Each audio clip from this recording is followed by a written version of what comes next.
ሰላም እንዴት ናችሁ? ውድ የአራዳ ስፖርት ተከታታዮች በያላችሁበት ሰላማችሁ ይብዛ። በርካታ ስፖርታዊ መረጃዎችን ወደ እናንተ ይዘን መተናል። እስከ ፕሮግራማችን መጠናቂያ ድረስ አብራችሁን ቆዩ። ገብርኤል ማርቲኔሊና ዊሊያም ሳሊባ ከነገው ጨዋታ ውጭ መሆን እድል እንዳላቸው እየተገለጸ ይገኛል።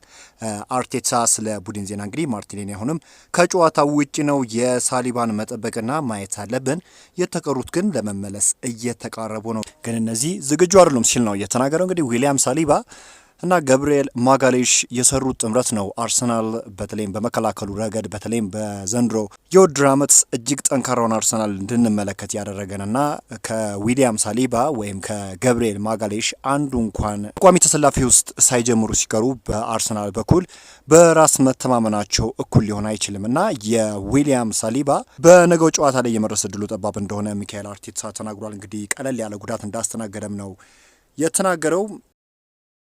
ሚካኤል አርቴታ እንግዲህ ከሀቨርትስ ኦዲጋርድ እና ስለ ኖኒ ማዱኬም እንዲህ ብሏል። ለመመለስ በጣም ተቃርበዋል እና ድንቅ ተጫዋቾች ናቸው። በጣም ደስተኛ ነኝ። ሲመለሱ ለቡድኑ ትልቅ ማበረታቻና አቅም ይሰጣሉ ሲል አሰልጣኝ ሚካኤል አርቴታ ተናግሯል። አሁን የገብርኤል ማጋሌሽ የዊሊያም ሳሊባ ነገው ጨዋታ መኖር ወይም አለመኖር እርግጥ አይደለም። የጉዳቱን መጠንም ሚካኤል አርቴታ ለመናገር ፍላጎት አላሳዩም። ያው ዊሊያም ሳሊባ በመከላከሉ ረገድ ምን ያህል ጠንካራ እንደሆነ አይታችኋል። እንግዲህ በቀኝ የመሃል ተከላካይ ቦታ ላይ በአሁን ሰዓት እንግዲህ ካሉ ድንቅ የመሃል ተከላካዮች ውስጥ በዋነኝነት የሚጠቀስ እንደሆነ ሁላችንም የምናውቀው ጉዳይ ነውና ጥሩ ነገር እየሰራ ይገኛል።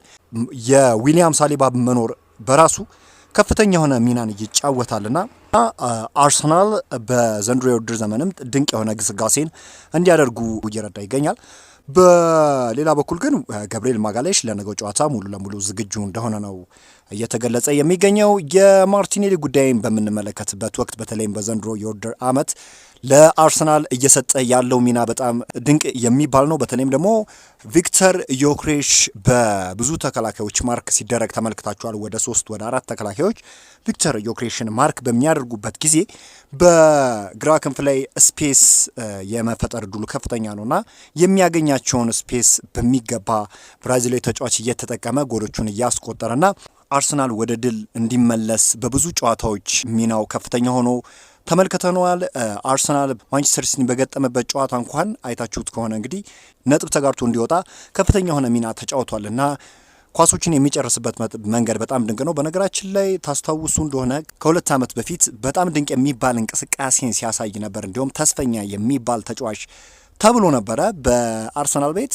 በተለይም ክሊኒካልነቱ ይታወቃል ገብርኤል ማርቲኔሊ። ባለፈው የውድድር ዘመን ግን ጥሩ የሚባል እንቅስቃሴን አላሳየም። በብዙዎች የአርሰናል ደጋፊዎች ዘንድም ትችት ሲሰነዘርበት ተመልክተነዋል።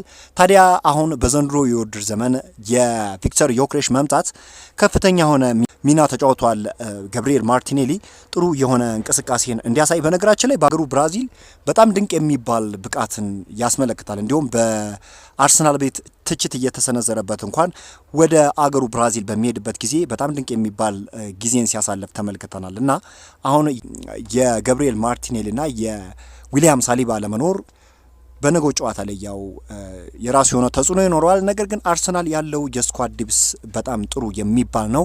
ኢቭን በካራቦ ካፕ ብራይተን 2-2 ባሸነፈበት ጨዋታ ላይ ተጠባባቂ ወንበር ላይ የነበሩት ተጫዋቾች በጣም ድንቅ የሚባል እንቅስቃሴን ሲያስመለክቱ አይተናል። የነ ሊዩስ ስኬሊ ብቃት በጣም ድንቅ የሚባል ነው። ታዳጊው ማክስ ዶማንም እንደዚሁ ድንቅ ብቃቱን አሳይቷልና አሁን እንግዲህ የስኳድ ዴብሱ መሆኑ በነገው ጨዋታ አርሰናል እንዳያስቸገር ያደርገዋል ተብሎ ይጠበቃል። ደግሞ ክለቡ በርንሌ እንደሆነ ይታወቃል። ያው የአጥቂዎች ብዛት መኖር ከፍተኛ የሆነ ሚና ይጫወታል። ምክንያቱም በርንሌዎች እንደሚታወቁት በሎ ብሎክ የሚጫወት ክለብ እንደሆነ ይታወቃልና የፎርዋርዶች መጠን ከፍ ማለቱ በራሱ ከፍተኛ የሆነ ሚና ይጫወታል። የጎል ዕድልን በመፍጠር ረገድ የኔ ኤብርቼ ኢዜ መኖርት ጉልህ ሚና ነው የሚጫወተው። ነገር ግን በነገው ጨዋታ ደግሞ እንደ ማርቲን ኦዲጋርድ ያሉ ተጫዋቾች ቢኖሩ ደግሞ ሞር ለአርሰናል ይጠቅማል ተብሎ ይጠበቃል። ነገር ግን እንደዚህም ሆኖ አርሰናሎች በቀላሉ በርንሌን ያሸንፉታል ተብሎ ነው የሚጠበቀው። ከዚህ በፊት ያላቸው ሪከርድ ጥሩ የሚባል ነው።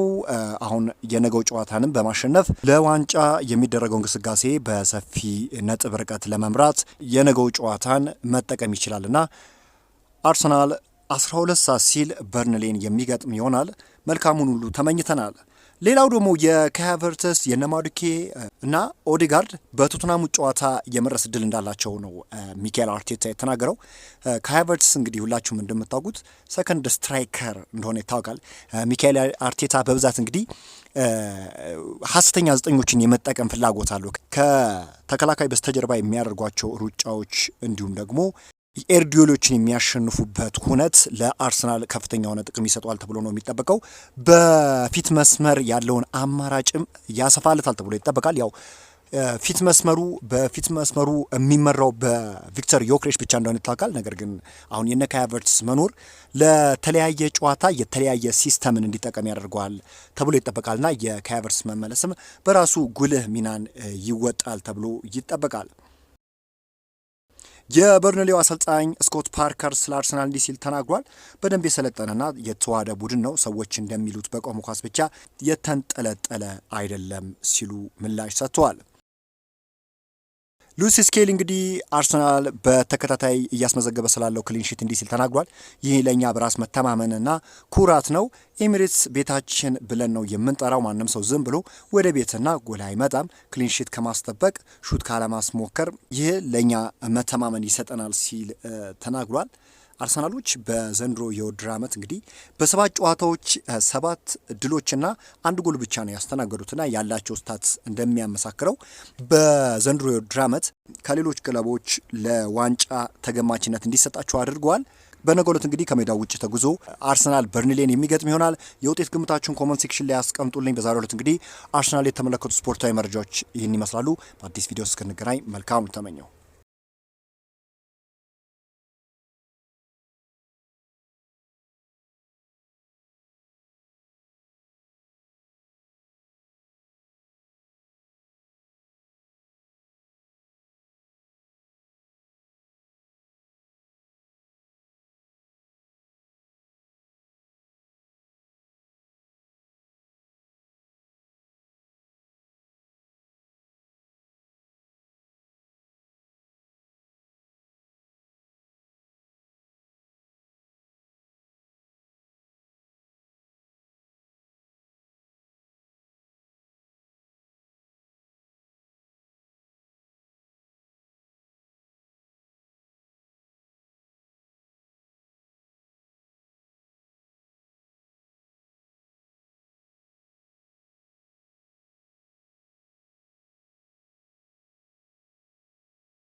አርሰናል በርንሌን የሚገጥም ይሆናል። የውጤት ግምታችሁን ኮመንት ሴክሽን ላይ ያስቀምጡልኝ። በዛሬው ዕለት እንግዲህ አርሰናል የተመለከቱ ስፖርታዊ መረጃዎች ይህን ይመስላሉ።